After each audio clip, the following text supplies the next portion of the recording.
Hello and welcome to a very cold, freezing cold Mark Crossfield here. In my hands today I've got a RocketBladez 6-iron hitting up against Mizuno JPX825 6-iron.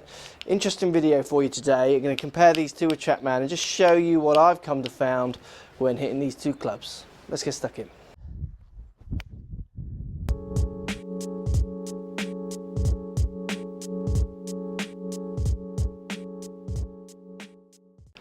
Right guys, so look, this morning my day started like most of my day started just trawling around online and looking what was going on. And I'm on the TaylorMade website and they've got this fancy little graphic where you can select other manufacturers' clubs and compare them up to the TaylorMade RocketBladez iron. And it tells you how much further the RocketBladez goes further than many other manufacturers' irons. Now, as I was playing this little game, it was an interesting graphic, it was a clever idea, a bit of marketing, I thought it was clever. I thought, hang on, there's no Mizuno JPX825 in there, so I thought I'll do my video today and we'll talk about that. So what happened is I started doing a video I was comparing the RocketBladez up to the 825 and the RocketBladez was going further. So I was thinking, I wonder why they've not included it in their you know, on their thing. That's interesting. So then what I did is I looked at the specs a bit closer and it was very obvious why the RocketBladez went further than the JPX825. It was much longer in length and the lofts were different. So what I've done, I've got the standard RocketBladez TaylorMade iron and I've also got a JPX825 which I've lengthened and I've strengthened the loft. So these two clubs, for all intents and purposes, are now the same on specs. So I thought, let's hit some with TrackMan and show you the results. So I haven't hit these yet. Here we go. We're going to try 3 shots of each and we will look at the numbers together and see which one comes out on top. So here we go, RocketBladez to start.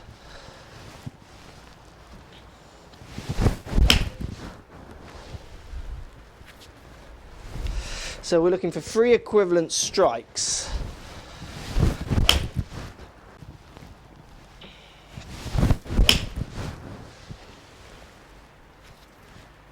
So there's 3 with the RocketBladez.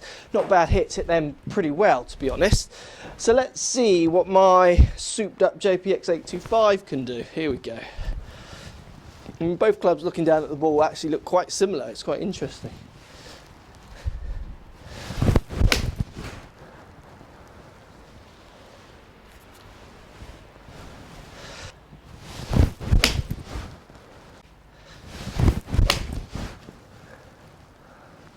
Okay, and there's 3 equivalent hits with 825. So we've hit both irons, RocketBladez 6-iron up against JPX825 6-iron.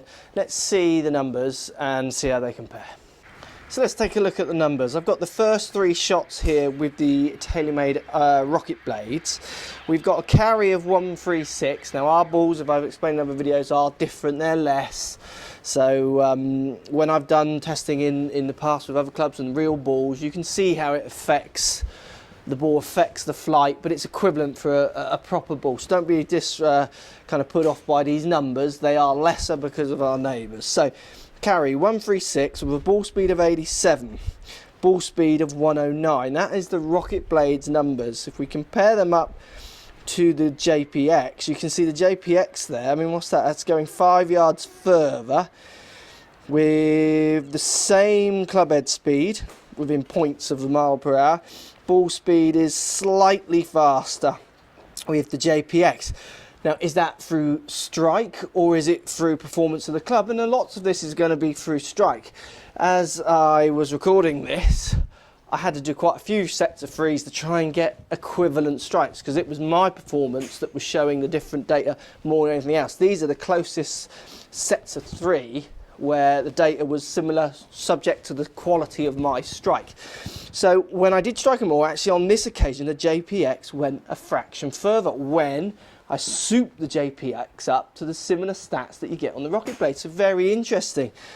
I mean, for me, there, you've got to be thinking about what your clubs can do for your game or what you want them to do for your game.